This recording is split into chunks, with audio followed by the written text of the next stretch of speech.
Количество постановлений, обработанных и переданных автонарушителям, близится к отметке 900 тысяч. В феврале безопасный город заработал в Бишкеке и частично в Чуйской области. Установлено было 110 камер. Чаще всего по статистике водители нарушают скоростной режим. Именно на территории Чуйской области, где установлены аппаратно-программные комплексы, в сравнении с аналогичным периодом прошлого года общее количество ДТП, общее количество погибших, общее количество раненых снижено на 40%, да?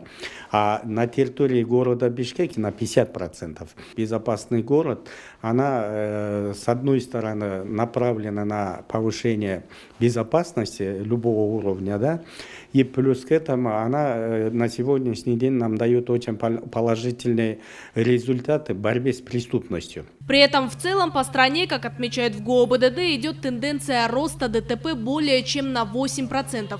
Второй этап безопасного города как раз призван охватить всю территорию Кыргызстана, а это еще более 300 локаций. С 2011 года уже были попытки реализовать данный проект. К сожалению, они не увенчались успехом.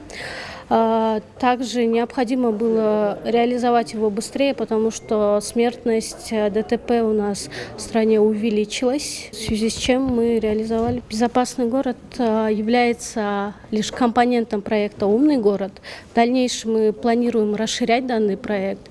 У нас предусмотрена реализация умного здравоохранения. То есть у проекта «Умный город» очень много компонентов. Это умная транспортная сеть. Дорожно-транспортные происшествия уносят жизни более 1000 кыргызстанцев ежегодно. С тех пор, как камеры фото и видеофиксации нарушений заработали на дорогах Бишкека и Чуйской области, прошло не больше 10 месяцев. Даже самые пессимистично настроенные отмечают, что порядок на дорогах уже есть. Надобность и необходимость уже давно, 10 лет назад нужно было устанавливать. Тогда мы сохранили бы жизни очень многих наших граждан. Тем более этих граждане, которые умеют водить, то есть они уже купили себе автомобиль, то есть они экономически активные люди. Мы теряем не просто жизнь одного человека, мы теряем еще и его будущие достижения возможные, понимаете? Вот, поэтому я думаю, сам проект «Безопасный город», его нужно было реализовать еще 10 лет назад, может даже 20 лет назад, и он очень нужен для нашей страны. Наше государство уже спасло очень много жизней.